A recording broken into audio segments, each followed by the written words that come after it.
ازما سلام برتن صد پارے حسین برہم رہان کشتو آوارے حسین. ایک چیز ہے واجب اور ایک ہے مستحب. جس چیز کے بارے میں قربتاً اللہ کا تصور اقرار آ جائے تو وہ میں کہتا ہوں میرا لڑکا بیمار ہے وہ ٹھیک ہو جائے تو پھر میں ایک بکرا ذبح کروں کر کے فلاں تاریخ کو وہ تبرک دے دوں گا کہ قربتاً اللہ کہہ کر یہ چیز آیا تو پھر واجب ہو جاتا ہے. وہ لڑکا جب ٹھیک ہو گیا تو اس کے عباس کے نام پر تبرک تو یہ لوگ تقسیم کرتے ہیں. تو اگر وہ نہیں کیا بس میں لڑکا ٹھیک ہو گیا تو پھر میں یہ کروں گا کہ قربتاً اللہ کا تصور نہ آئے تو پھر واجب اس پر نہیں بنتا ہے. بس ٹھیک ہو گیا اللہ کا شکر ہے. عام طور پر جو لوگ جو ہے وہ ان بزرگوں کا نام لے کر نیت کرتے ہیں. والد صاحب جو ہے وہ قتلگاہ کی طرف جا رہے تھے تو پھر میں نے ایک دن پوچھا آپ کہاں جا رہے ہیں جی. وہ رسید آدمی تھے تو پھر کہا کہ بس وہاں قتلگاہ پر وہ دیوار بندی کرنے کے لیے ہم جا رہے ہیں. تو پھر میں نے پوچھا تو اس کی تفصیل میں چھوٹا بچہ تھا تفصیل کے بارے میں پوچھا تو کہا کہ ایک آدمی نے رات کو یا اس نے خواب دیکھا ہے یا آسمان کی طرف سے زمپان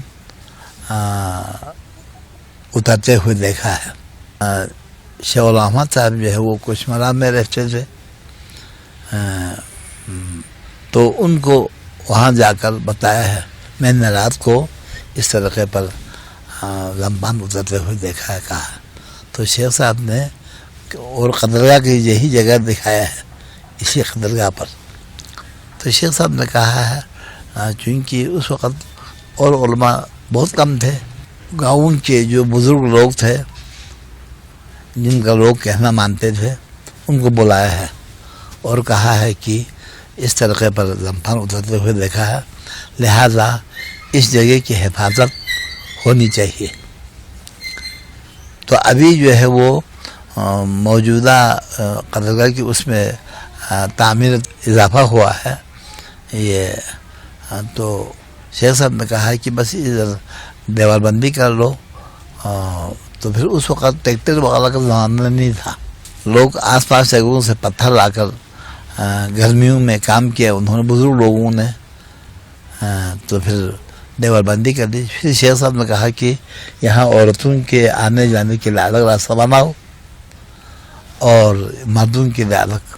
تو یہاں اس وقت قدرگاہ شریف کے 3 حصے تھے. ایک حضرت زہرا حضرت زینب سے نسبت لے کر ان کا آستانہ الگ بنایا تھا دیوار ذرا اونچی بنائی تھی. ایک حضرت عباس کے نام پر اونچی جگہ بنایا تھا. اس پر اس کے بعد گنج شہیدان کے نام پر 72 شہداء کے وہ تعزیہ کا نشانی بنایا تھا. وہاں پر لائٹ کا بجلی کا سلسلہ نہیں تھا تو چراغ جلاتے تھے یا موم بتی وغیرہ جلاتے تھے.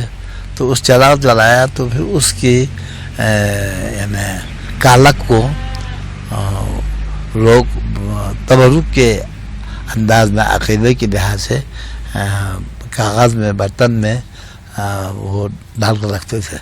اور پھر آ کر وہ جو مجاور جو آستانے پر تھا ان کو کہتے تھے کہ مجھے کوئی عین دے دے. انہوں نے اس کا نام عین بتایا تھا عین دے دے. تو پھر وہ تھوڑا سا تبرک کے طور پر وہ عین کالک جو ہے وہ اس کو دیتے تھے. تو پھر وہ آنکھوں میں لگاتے تھے اس چیز کو، تو آنکھیں ٹھیک ہو جاتی تھی. عقیدت کی بات ہے. اولڈنگ کا جو امام باڑہ ہے، کسی بزرگ نے ادھر کھرپوچے سے دیکھا ہے، وہاں لائٹ جل رہی ہے، تو پھر بتایا لوگوں کو اس جگہ پر میں نے یہ روشنی دیکھی ہے، تو پھر وہاں امام باڑہ بنایا. یہاں کھروں کی امام باڑے میں تو ادھر جو ہے وہ لائٹ دیکھا تھا. تو پھر اس امام باڑے کے بارے میں کہتے ہیں کہ ایک چور آیا، آ کر مشہور چور دوسرے گاؤں یعنی علاقے سے آیا تھا، تو یہاں رہ کر یہاں یہ چیزیں ہے پتہ چلا. تو غربت کا زمانہ تھا، کپڑے جو ہے وہ اس نے وہ تابوت خانے سے تابوت کے جو چیزیں ہیں اس میں استعمال کرنے والی چیزیں ان کو جمع کر کے باہر لے جانا چاہا. تو اس نے خود بیان کیا لوگوں کو کہ ایک غیبی ہاتھ آیا اور مجھ پر ایسا چانٹا مارا، مجھے گرا دیا ادھر. میں تھر تھراتے ہوئے وہ کپڑے جو ہے وہ باہر نہ نکال سکا. تو پھر وہ چیزیں جو ہے چوری کے لیے وہ سامان لیا ہے، وہ ادھر چھوڑ کر خود اپنی جان لے کر باہر آیا ہے. یوتر کے عالم کے بارے میں ہم نے سنا کہ وہ کھرپت سائڈ پر ایک علم پر وہ دستہ نظر آتا ہے، کہا ہم بڑا ایک بنایا تھا. تو پھر میں خود بھی یہاں سے وہاں دیکھنے کے لیے گیا. تو پھر وہاں جا کر دیکھا تو پہلے تو مجھے نظر نہیں آیا، تھوڑی دیر کے بعد جو ہے وہ اچھی طریقے پر دیکھا تو علم پر بالکل بڑا سا ہاتھ، علم پر ہی پرنٹ نہیں تھا، پرنٹ جیسا ہی نظر آتا تھا. میں نے خود دیکھا اور درود پڑھ کر میں واپس آیا. میرے اپنے ذات سے متعلقہ ہے. میرا پھوپھیزاد بھائی آغا حسین اس کا نام تھا، اس کے گھر میں مجالس پڑھنے کا سلسلہ یہ تھا کہ 9 محرم کو حضرت عباس کے نام پر مسجد پڑھی جاتی تھی. تو پھر اس ایک بھائی نے یہ سوچا ہے کہ ہمارے گھر میں 9 کو مجلس کرتے تھے، اگر یہ ہمیں بھی موقع مل جاتا تو وہ 2-3 سال مجلس جو ہے وہ علی اکبر کی مجلس نام پر مجلس کرتا تھا. وہاں پر میں مرثیہ اور نوحہ دونوں پڑھتا تھا. تو پھر اس وقت میں نے خود جو میرے اپنی ذات کے ساتھ جو واقعاً جو دیکھا ہے وہ سب رو رہے تھے.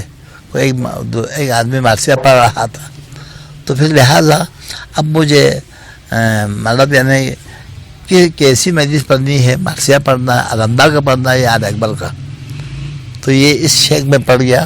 تو اتنے میں لوگوں کی سروں پر وہ چادر کمبل والا ڈالا ہوا تھا. پھر میں نے سوچا کہ اسی مجلس کی حالت میں صاحب خانہ اگر مجھے وہ اب اٹھ کر وہاں سے فلان کا ذکر کہنے کا موقع نہیں تھا، مجلس چل رہا تھا. تو پھر لہٰذا آغا صاحب جو وہ صاحب خانہ اگر مجھے حضرت عباس کے مجلس پڑھنا ہے، مرثیہ پڑھنا ہے، تو پھر اس کے لیے آپ حضرت عباس کے بازوؤں سے نسبت دے کر اگر آغا صاحب جو ہے وہ سر سے چادر اٹھا کر مجھے اگر یعنی ہاتھ کا اشارہ کر حضرت عباس کا نام لینے کے بجائے عباس کے بازوؤں کا اشارہ اگر کر لے تو ٹھیک تھا. میں یہ میرے اپنے دل میں تصور پیدا ہو گیا خیال. تو پھر اس کے بعد جو ہے 1 منٹ نہیں گزرا تھا، میں نے چادر اٹھایا تو وہ آغا صاحب میری طرف دیکھ رہا تھا، صاحب خانہ میری طرف دیکھ رہا تھا اور اسے اشارہ کر دیا جی حضرت عباس کا بازوؤں کا اشارہ کر دیا. تو پھر میرا دل تو بہت خوش ہو گیا، چونکہ یہ ایک غیبی اشارہ جیسا تھا.